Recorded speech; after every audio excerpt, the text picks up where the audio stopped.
Yes, good morning. Thank you for having me. It's a very wake-up development news that we are hearing from the asorock. Considering the fact that the one Bichi, they say is DSS director, has been relieved of his appointment as DSS director, and there's a wide jubilation, paving the way for a Yoruba man to take over that position. And we're also seeing, a similar thing in Nigeria intelligence agency NIA. The man there has been removed, another person has taken over. This drastic change portends the rising of the movement that is going to take place any moment from now in Asorock. And of course, a lot of people are speculating that this is going to definitely lead to Mazi Nnamdi Kanu's release very soon. The judge also at a point in time has a similar misunderstanding with the DSS over the manner and way Nnamdi Kanu is being treated. Considering the fact that Nnamdi Kanu was not even allowed to have access to his lawyer, to have access to certain things. But that era has gone now. We are looking up for a new thing at the end of the day, where we are going to see things, shape up, in favor of Nnamdi Kanu. Nigeria has experienced that the northern Nigeria are not very comfortable with the decision of Bola Ahmed Tinubu-led government so far. The decision signifies that he might be, backing the Nnamdi Kanu release and negotiation behind the scene, and that's what they are trying to portray at the end of the day. But we understand that that is the Tinubu himself trying to take control of his government, trying to establish himself, on his administration, and that's the way to go. We are going to see more changes so far. Removing and dismantling Muhammadu Buhari government in Asorock means that there is something that we are going to understand in that regard. And what we are going to understand is the fact that Mazi Nnamdi Kanu is going to be released any moment from now. And away from that, we also had the issue of timing for our educational system, whereby if you are not up to 18 years, you will not be allowed access to the university, to access universal knowledge or get admission to university.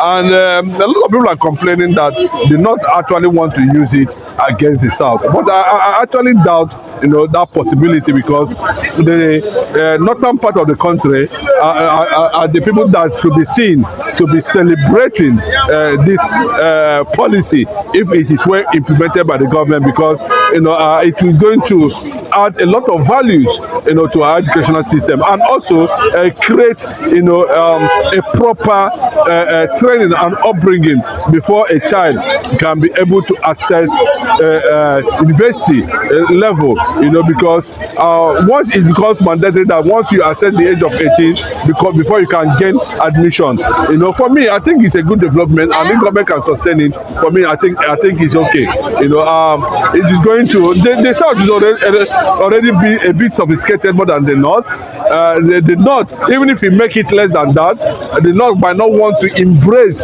such policy because of their faith and religion is always attached to issues like this once it come up. But of course, for those of them who see it from the other point of view, I think it's a good development. The North should embrace it, and get Nigeria going, because education is one of the factor. Education is one of the factors that can drive a nation. In terms of economy, in terms of innovations, in terms of reform, service, and the rest of them. Education is very important. Once you have an educational system, educational society, security, then you have an easy working nation or country in that regard. So kudos to whoever that is, powering that policy on education, and of course, and those of them who want to see it stand and come to reality. That's a welcome development. And away from that, there's so much struggle on the national space currently now, especially what you are seeing, happening currently in Abuja with a lot of, not too clear understanding of where this administration is going. But no matter how you look at it, you understand, the most important thing is that whatever changes they're going to do, whatever thing they are embarking on, at the end of the day, Mazi Nnamdi Kanu should be released. And everybody seeing it in that direction, that is released, is sacrosanct, even though Simon Ekpa has come up with a one-mode sit at home. We don't know how to achieve that anyway, but that sit at home, if you look at it very well, it's part of agitation, it's part of the propaganda to get the consciousness of people,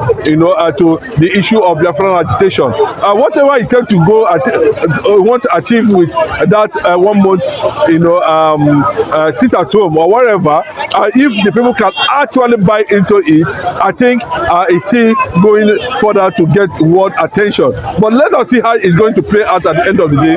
But whatever happens, until Nnamdi Kanu is being released from DSS custody, we continue to experience, challenges like this, like the 1 month sit at home, security challenges, and the rest of them. As long as Mazi Nnamdi Kanu continue to be in the dock, illegally, it will continue to create and create an atmosphere of insecurity in the entire eastern Nigeria. Someone is stepping out globally anyway, waiting for the day to come when those issues will be highlighted at the global level. And we can see the recent development in Abuja, where the ex-Zaki men, attacked Abuja, trying to bring serious, where we lost some